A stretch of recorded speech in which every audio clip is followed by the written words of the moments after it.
ทุกคนมื้อนี้มีลินมีเมนูแซ่บๆมาฝากนี่หลายๆคนเห็นอาจสิเดาถูกเนาะว่าแม่นเฮ็ดอีหยังเมนูอีหยังนี่แหละบ่แม่นป่นปลาเด้อพวกเจ้าเด้ออันนี้คือน้ำข้าวปุ้น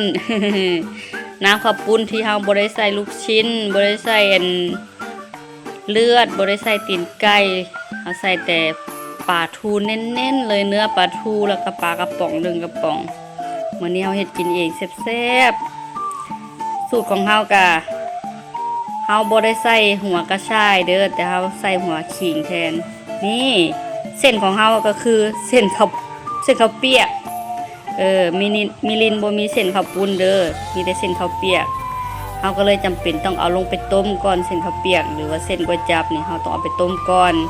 ถ้าเส้นนมจีนหรือเส้นข้าวปุ้นเฮาบ่ต้องต้มแต่อันนี้มันคือเส้นข้าวเปียกหรือว่าเส้นก๋วยจั๊บเฮาต้องเอาไปต้มก่อนต้มให้มันสุกๆแล้วก็จังมากิน